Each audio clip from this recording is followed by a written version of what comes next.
Hello friends, and welcome back to the channel. Today I am going to share with you the top main struggles that I have as a gardener.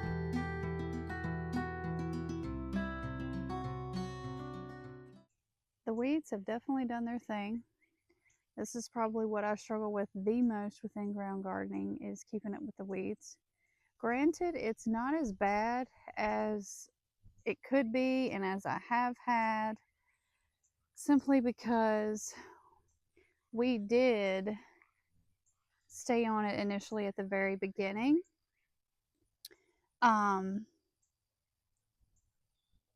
Mostly because I told you we have the hogweed problem. So we were trying to stay on top of that and get those pulled. And then the corn took off, and so the weeds got away from us in the corn. I'm not striving for that garden perfection, the perfect clean garden, because I don't have the time and the hours in the day with juggling the kids and all the things. I feel like a lot of people can relate to that. Like, you just can't do all the things. So today I am loving the fact that I'm seeing blooms on these purple whole peas.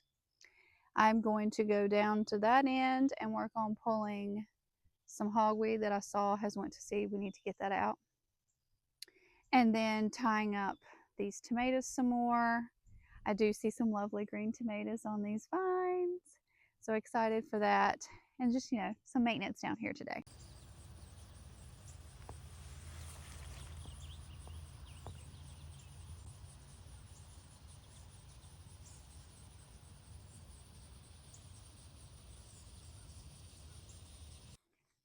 There are some beautiful tomatoes on these vines that I pray will make it.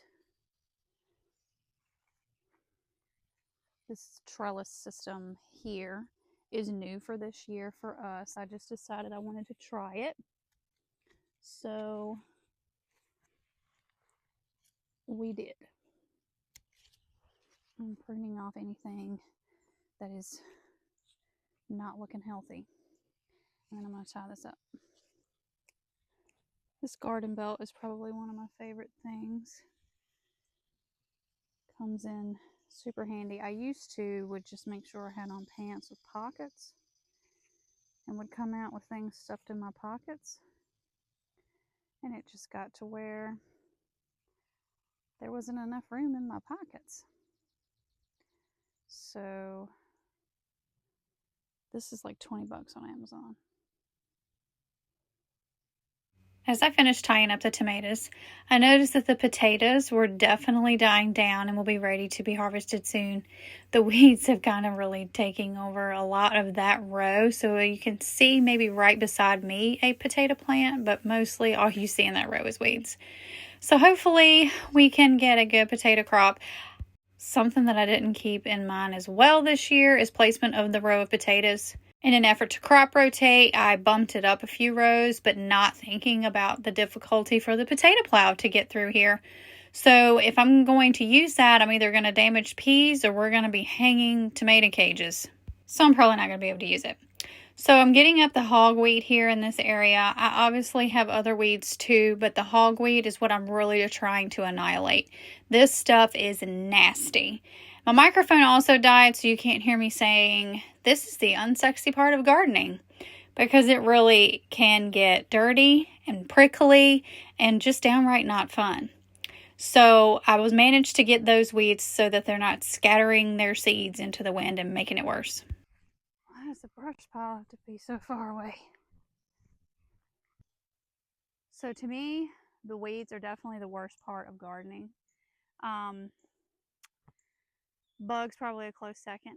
But if there's anything that I have learned the last 2 years, it's that mulching is essential if you don't want to battle so incredibly hard with the weeds.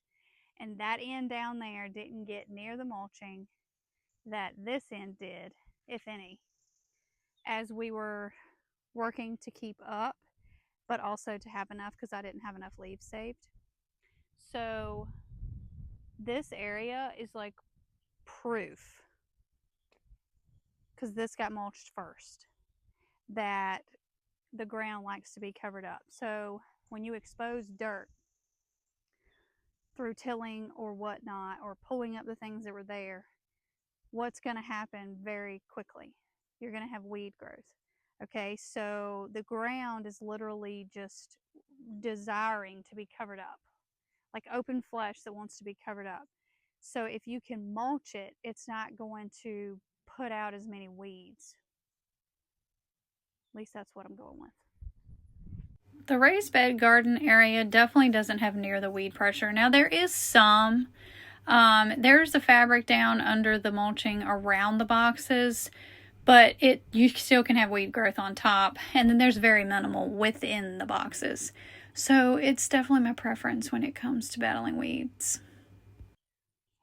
Weed pressure is just way less in the raised beds. What did I say the second worst thing about gardening is? Bugs, pests. Like this one. Ugh.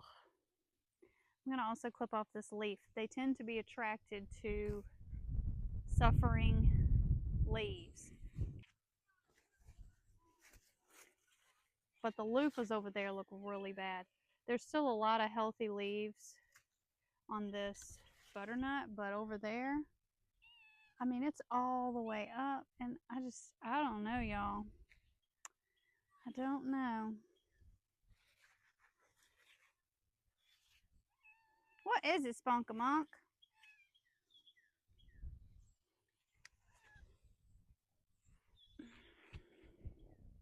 You just want attention.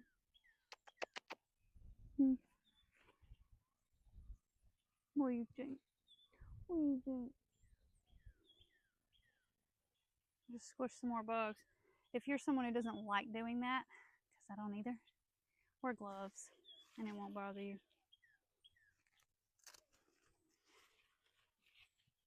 I feel like that smell, when I don't use gloves, that smell is with me forever. Spunky, what are you doing? Oh, there's some bugs right there. We gonna get them.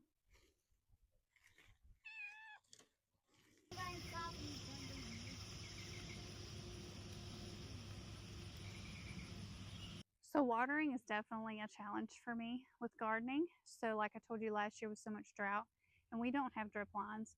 I hope to one day in my lifetime have drip lines. The biggest issue was in the back. And like I told you, everything just dried up. So if I would have been able to water back there more often, I think we could have salvaged more. Up here, I'm closer to the spigot. So I do water with the hose in my raised beds. I do hope to sometime put in drip lines for that situation too.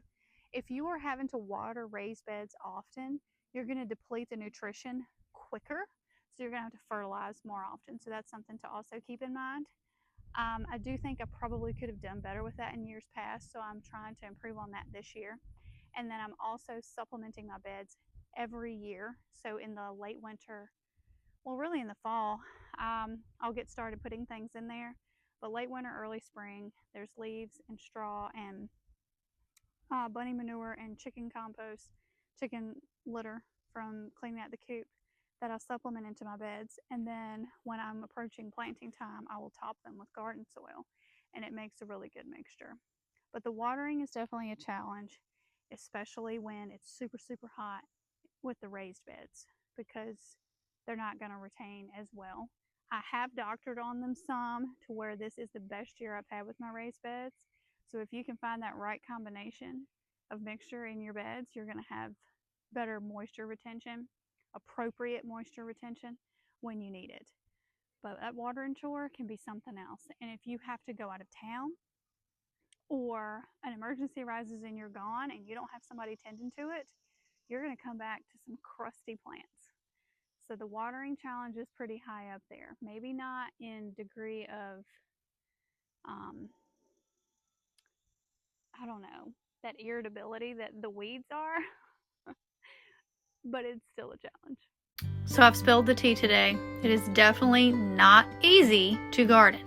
While some things you can just sling out there and still get beautiful things, with little effort. If you were trying to feed your family, it is going to take effort, and you're going to have thick skin because the struggles can vary from year to year. But at the end of the day, it is absolutely worth it. And always plant flowers, because flowers make you happy. So if anything else is going wrong, you'll have those. Share your garden struggles below, and be sure to like and subscribe, and I'll catch you next time.